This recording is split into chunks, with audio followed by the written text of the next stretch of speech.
nom, nom, nom, nom, nom, nom, nom, nom. Hein?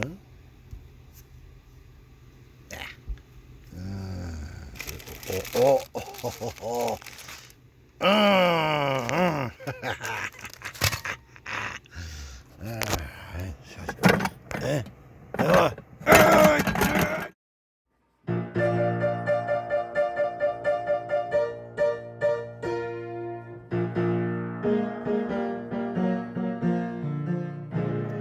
Et bonjour tout le monde, Jerry Lauzon et bienvenue à Nomadisme Expérimental.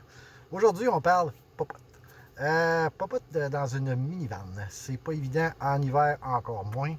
Je fais pas de gros repas l'hiver parce que la condensation, je veux dire, fais bouillir des pâtes pendant 20 minutes dans une minivan fermée en hiver, c'est pas long que toute la patente au complet devient humide. Mais quand même, je me débrouille assez bien avec des choses déjà prêtes. J'ai en main ici du bon fromage cottage, toujours un bon dépanneur. Je me permets des petits luxes, comme ce fromage d'Oka à l'érable. C'est excellent d'ailleurs. Et oui, je vais la manger de la clémentine. Inquiétez-vous pas. Et comme de fait, voyage de ramen qui est pas long à faire cuire. Mais c'est une légende, ça. Je mange pas juste des ramen. D'ailleurs, ça doit faire des semaines que je n'ai pas mangé. Mais ce qui apporte la vidéo d'aujourd'hui, c'est j'ai acheté une nouvelle batterie de cuisine.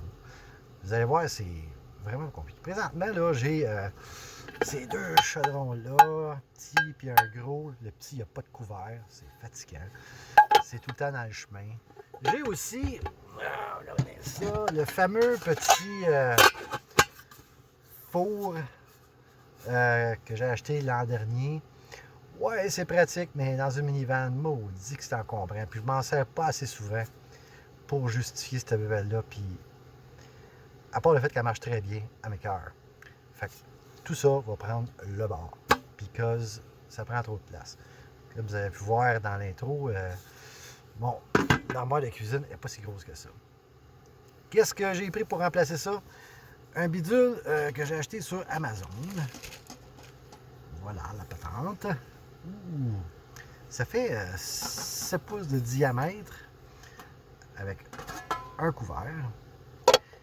Et ce qui est le fun avec ça, c'est qu'on peut faire la cuisson à la vapeur. Et ça a une deuxième utilité, cette bébelle-là. C'est une belle passoire. Donc, et aussi, apparemment, j'ai pas essayé encore, le fond est quand même pas mal épais, donc ça peut servir de four. À tester, j'ai acheté des délicieuses croquettes de poulet sur lesquelles je vais tester ça. Je fais tout ça sur mon petit poêle au butane et que je monte à l'instant, que j'ai modifié quelque peu. Donc, voici mon poêle au butane, comme plusieurs ont. J'ai fait une modification. Je ne sais pas pourquoi. Celui-là venait avec des pins surélevés ici, là, pour apparemment les plus gros chaudrons. Mais quand on a un entre les deux, ça ne fit pas.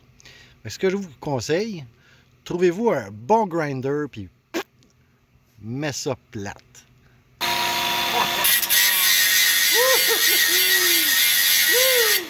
Ça, tu peux mettre n'importe quel chaudron là-dessus. Petit, gros, je veux dire. J'ai fait du chili là-dessus, j'ai fait du gumbo là-dessus. C'est vraiment, là, puis ça prend pas tant de gaz que ça. Autre affaire, ma petite tasse de Dolorama qui me permet de prendre des petites portions de coke. J'étais un gars qui boit beaucoup de coke. Fait que de prendre une bouteille ou une canne au complet, petite affaire, puis je suis content. Et l'essentiel pour moi, un bol à pâte. Bol à pâte, super le fun pour deux raisons. Ça fait bien des affaires. Ça sert de bol à soupe. Ça sert de bol à pâte, bien entendu. Mais n'importe quel repas peut être mis là-dedans. Et ce qui est le fun, c'est que contrairement à une assiette plate, ça n'ira pas se promener partout dans la vente. Donc, je recommande fortement. Ça, avec, je pense que c'est un achat qui, de très longtemps, au Dollarama, mais ça se trouve partout, là. Un bol à pâte vraiment extraordinaire. Donc, on va adresser un petit quelque chose, puis en même temps, on va pas poter. Une autre affaire super le fun que j'ai dans mon kit, c'est cette poêle. J'ai pas de barbecue, j'ai pas à traîner, à nettoyer un maudit barbecue. dans la van. Je fais tout là-dessus quand je veux un semblant de barbecue, là. Pour les steaks, saucisses, bacon. En plus, le gras mais, se ramasse dans le fond, là. Donc, c'est santé. En tout cas, j'aime beaucoup. Ça fait au moins 4 ans que je la traîne. Puis je la remplacerai jamais par un barbecue. Donc, voici mon nouveau setup en action. On va adresser un problème de la présente crise alimentaire que personne parle.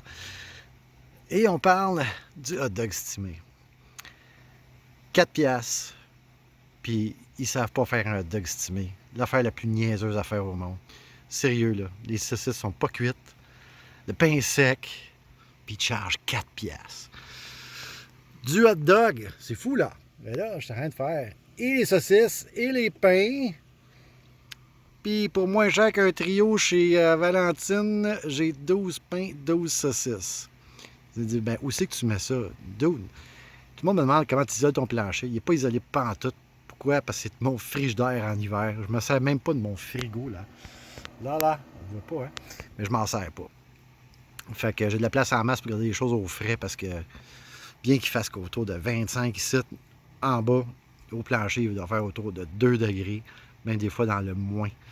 Donc, délicieux hot dog, fait maison. Puis c'est pas long, ça prend genre 5 minutes. Alors sur ce, bon appétit tout le monde. Je vais probablement revenir avec d'autres idées de popote dans le futur. Mais là, je m'en ai pour souper. Les délicieux hot dogs qui ont coûté presque rien, qui sont cuits, que le pain n'est pas sec. Yes. OK, bye! Ah!